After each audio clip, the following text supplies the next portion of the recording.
Hi, I'm Norm. I'm part of the AV design group here at Crutchfield. I've been an installer for coming up on 3 decades now.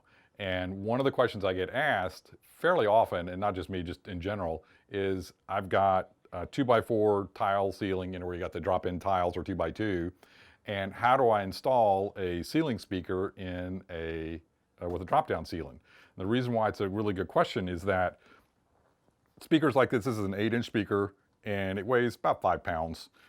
And what you do is, if you try to mount the speaker directly into the actual tile, it will literally droop. It may not droop in the morning, but in the afternoon it's starting to do it, and it just doesn't look good. So what you do is, you go to Lowe's, Home Depot, and you get some Luan. And these are like $4 or $5 sheet, and these are 2x2.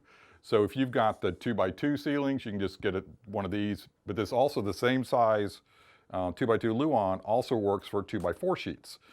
What's interesting is that, like a lot of things in a house and construction, the panels are sold as 2x4. And if you go to Lowe's, it actually says 2x4 on the box.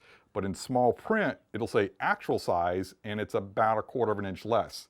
When you go to buy a 2x4 Luan, it really is 2x4. So when you get the Luan, and you take and center it this way. So it's the same distance on both sides. With the Luan, you want to take and have a little bit of overhang. It's like literally 1/4 inch on this side and on this side. What we're going to do is we're going to cut both the Luan and the 2x4 tile at the same time.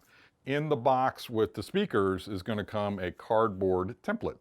And what you're going to do is lay this down, take your tape measure,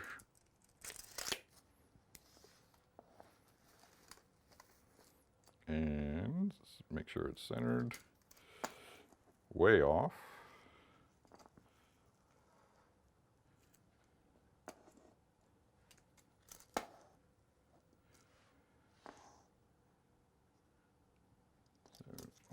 There.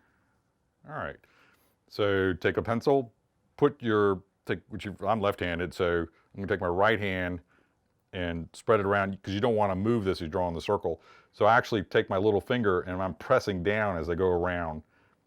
And the reason why you want to do a nice heavy line is, as you use the jigsaw to cut it, the jigsaw dust will help cover it up, so it's easier just to see when you're doing the cutting. One of the things that happens when you carry stuff like this is that you lose, because there's nothing holding this to this, is I take my tape measure and I push down just a little bit right here, and it creates a dimple on this side and on this side. You're not cutting it or anything like that, just pushing it in a little bit, and it gives you, when you go outside, there's your reference marks. You'll never notice it when or actually when the speaker's in there. It's just there. So now we're gonna go outside and cut. I'll show you how to do that. We're out in the garage, and what you'll find very helpful is just get a regular 32-gallon trash can, set it on top, and try to get it so it's fairly centered on there. And remember the tick marks that we made earlier with the tape measure where it just dented it but it's not piercing it? Center it left to right, and make sure that you've got the 1/4 inch overhang, that it's even on both sides. There you go. And one of the things that you want to do, since you're going to be using a jigsaw to cut, and the reason why you're using a jigsaw is that it's flat, the blades go straight up and straight down. If you cut it by hand, it's really tough to keep it perfectly straight up and straight down. You tend to angle in and angle out like that. Jigsaw, much faster, and it's a perfect cut all the way around. When you go to actually do the jigsaw, one of the things you have to do first is drill a pilot hole. And here's a typical jigsaw blade. And you want to get a drill bit that is just a little bit bigger than this. And the way you can tell is, if you put the drill bit up, or I'm going to do it the other way so you can see it, the drill bit, you cannot see the blade. And it's just a really neat, easy way to make sure that you got the right size. If you get it too small, then the blade can't go in. So here, you're actually going to cut the outside. You're not actually going to cut the line. So here, and what you do is put your thighs on either side like this for stability, push down, and I don't know if you can tell or not, but the drill bit is just barely touching the outside of where I drew the pencil mark.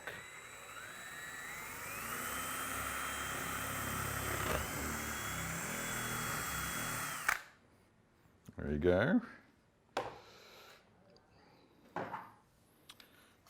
And there's different kinds of jigsaw blades. You want one that's like a 9 to 12 tooth.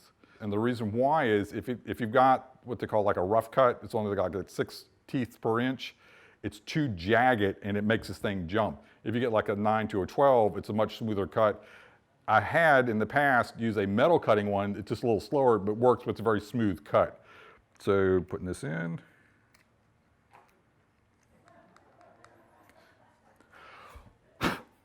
Key is push down, because you don't want this moving in relation to this.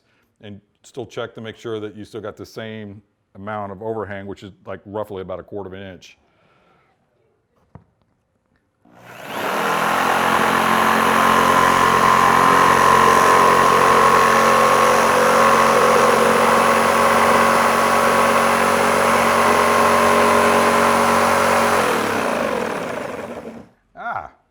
So here's something that can happen. On this particular 2x4 tile, it's pretty slick, and I'm noticing that the Luan is actually walking or shifting a little bit. So this would be a good place to have a helper.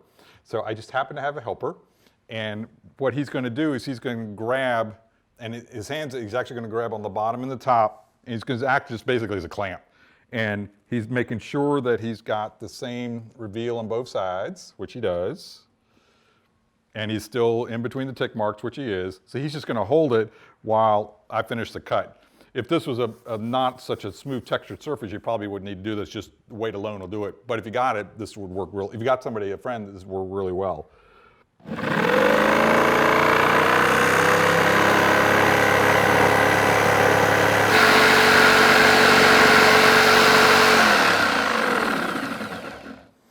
One of the advantages of using a trash can is that when you get ready to come back, just walk around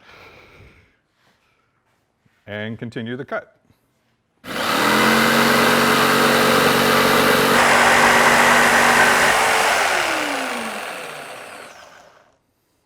All right, so we've cut it.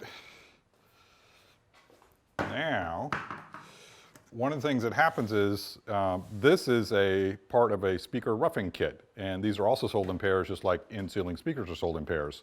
And what we're going to do is now is we're going to insert this. And the reason why you're using this here is that on some of these 2x4 tiles, they're really soft and they're easily crushable. If you don't use this, when you're installing the speaker, you can actually crush this, and it makes it a little bit harder to make it look right.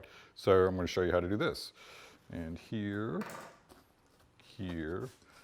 This part faces into the room. Remember how we drilled the screw hole here? That same notch is right here. So that allows you to get it lined back up.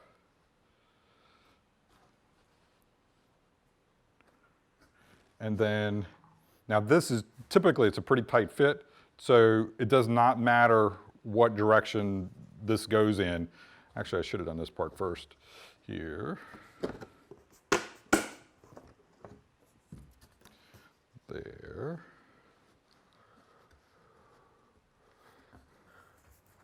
All right, so that's done. So now we're going to install the speaker.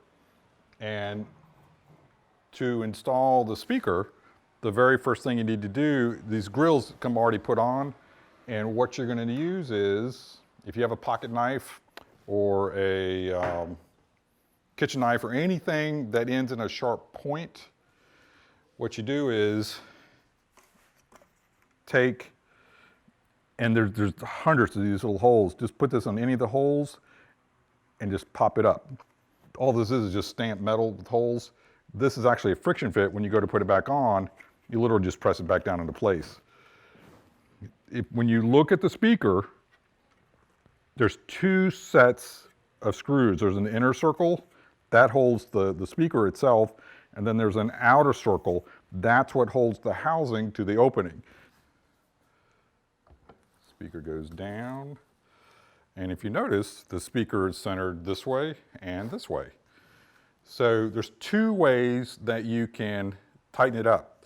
You can either use a screwdriver like this and turn this 1,000,000 times, or you can take the same drill that you use to drill the pilot hole, put in a Phillips bit,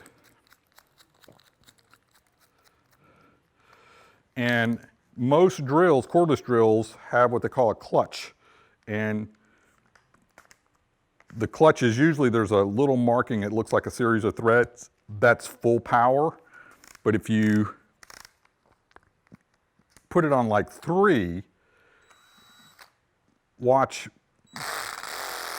this will no longer turn as this tightens up. So I'm going to show you. And you want to be careful when you're putting it in. I usually put my hand right here so that if this thing should jump out, it can't push and puncture this. There. And then you don't go around in a circle, you actually jump all the way across.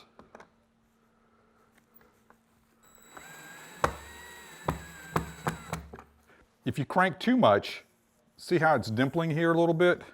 Back it off just a little bit. There you go. And I've got my hand here just so that as this thing jumps, it won't go anywhere.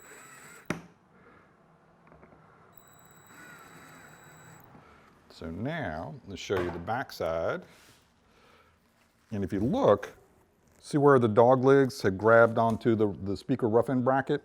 And that's nice and solid, it's not going to go anywhere at all. Some speakers, the tweeter is adjustable, like it is right here. If you had the speakers in the ceiling and you're sitting in the sofa, you want the tweeters aimed towards you. And like if it's just stereo, just for music, if you're putting these speakers in the ceiling and they're for surround speakers and they're behind you, you want to have the tweeters aiming toward each other or to the front of the room, but not directly towards you. And if it's just in a kitchen or something like that and you move around a lot, just have it go straight down to the floor. So here, now we're going to put this back on. And there you have one that'll sit up there and it can be up there 10, 20 years, won't sag at all. The other advantage of doing it this way is you actually get better bass response. It's not much, but it's a little bit better. It's a little bit tighter and cleaner because you don't get as much vibration. This will, when we're actually going to show you putting it in a tile, the 2x4 tile, you'll actually see where this will just sit right back down in there. So the other thing is on the back, you'll find where the negative and the positive wires go. All you do is literally push it down, put the bare wire in, let it up. So now we're going to go actually install this in the ceiling. So we're in a basement, it's got the 2x4 tiles, and we're going to put back in the same place that we took the old tile out. And remember earlier I said it have like 18 inches or so of the wire hanging down. So I'm going to have my helper here hook this up here. And black goes to black. We've already stripped the wire. And red goes to red. And solid. And then when you're putting this up, sometimes you got to fish the wire back up a little bit. And let's see, get this. You have to work it a little bit. And unfortunately, I'm 6'2", so it's fairly easy for me to do this. But if it was a 9-foot ceiling, or 8 foot, come on, baby. All right, there. So there you go. You have an in-ceiling speaker in a 2x4 ceiling tile with Luan on the backside. And the way it's designed is done, it's pretty straightforward. You saw the steps to do. It's not going to move, it's not going to go. One of the really cool things about having the 2x4 tiles, if you end up deciding to rearrange the room, all you do is literally take the tile down, move it to the new location, put it back up, take the tile in that location, put it back here. If you got more questions, totally cool to call us, email us, look us up on the web. Thank you very much, appreciate it.